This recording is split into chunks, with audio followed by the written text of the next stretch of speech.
Introduction. I'm feeling very thirsty. Do you have water in your water bottle? Yeah, take it. Now I'm feeling fine. Today there is no air around.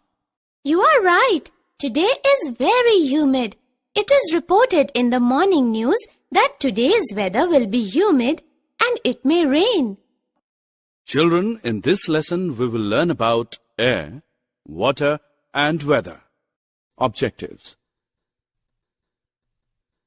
At the end of this lesson, you'll be able to tell the importance of air and water, explain the composition of atmosphere, describe water cycle, define weather and explain various factors on which it depends.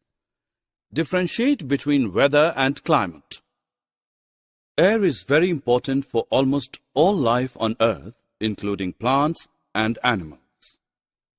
Plants need carbon dioxide from air to do photosynthesis and releases oxygen into the air.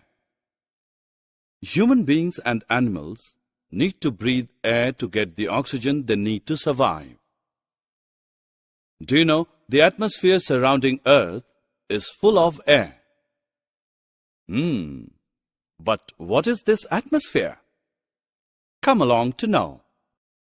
The atmosphere is made up of mixture of gases, primarily nitrogen and oxygen, that wrap around the Earth like a blanket. Without the atmosphere, we would not be able to live here. It protects us from the dangerous rays coming from the sun and make Earth as a perfect habitat for plants and animals. We know air is very essential for our life, but did you ever wonder why water was so important? Yes, we need water to drink, to bath, to cook, to wash our clothes, to water plants, and for so many other reasons. It is true that without water, the plants would die and people and animals would go thirsty. So, children, save every drop of water and don't let it go waste. Water is the most abundant substance present on the earth. In fact, our Earth's 70% surface area is covered with water. Do you know Earth is also called as a blue planet because when seen from the space, it appears blue due to water. Water exists in 3 states: solid, liquid, and gaseous. Ice, snow, and frost are examples of water in the solid state. You see liquid water in rivers, lakes, ponds, sea, when it rains, and the water coming out of a tap. Water vapor is a gas in the air. You can't see gas because it is invisible. You will be surprised to know that water makes up 2/3 of the human body.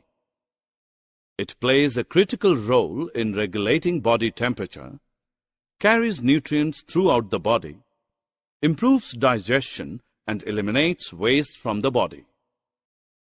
Have you ever wondered where does all the water in rain come from? Well, there is always a certain amount of water vapor in the atmosphere. It comes from the Earth's surface water like oceans, rivers, and lakes. The heat of the sun heats up the water from the surface of these reservoirs and changes water from the liquid state to the gaseous state. This is called evaporation. High up in the atmosphere, water vapors cool down and form clouds. This is called condensation.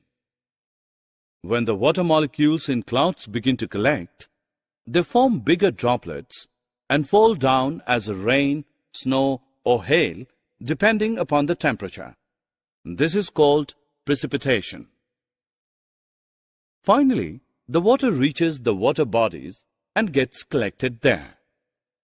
Well, you can see water is constantly cycling from land to air and back to land again. This process is known as the water cycle. Therefore, kids, water on our earth will never come to an end. Hey, did you check today's weather forecast? No? What is this weather? Basically, weather is a condition of an atmosphere at a certain place and time. Well, the weather depends on many factors such as temperature, humidity, and air pressure. Come, let us learn about these factors. Probably we all know that temperature is a measure of how hot or cold the air is. It depends upon the energy it receives from the sun. Temperature is measured with the help of a device called thermometer, and it is calculated in degrees Celsius and degrees Fahrenheit. Another important factor influencing weather is humidity. Humidity is the amount of water vapor present in the air. Yes, the air around us is full of water. You can usually see the water evaporates from lakes, oceans, rivers, and even from the trees. When the humidity increases, we sweat a lot and feel sticky and uncomfortable. When the humidity in the air reaches nearly 100%, the air can't hold too much vapors, and if the temperature falls at that place, water vapors return to its original liquid state. As the condensation happens close to the ground, mist and fog is produced. And very high up in the atmosphere, clouds are formed. Eventually, water from the clouds return back to the earth in the form of rain, snow, or hail. What next? Yes, air pressure. You might not realize, but the air around you actually has a weight. We measure air pressure with the device called the barometer. In areas of high pressure, the air slowly descends to the Earth's surface. High pressure areas are associated with clear sunny days.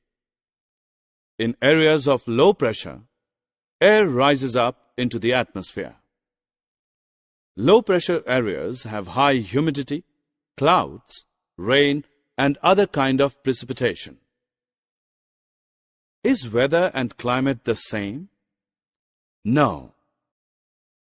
Areas' long-term weather patterns determines climate. For example, areas near the equator have warm climate, and the areas near the poles have much colder climate.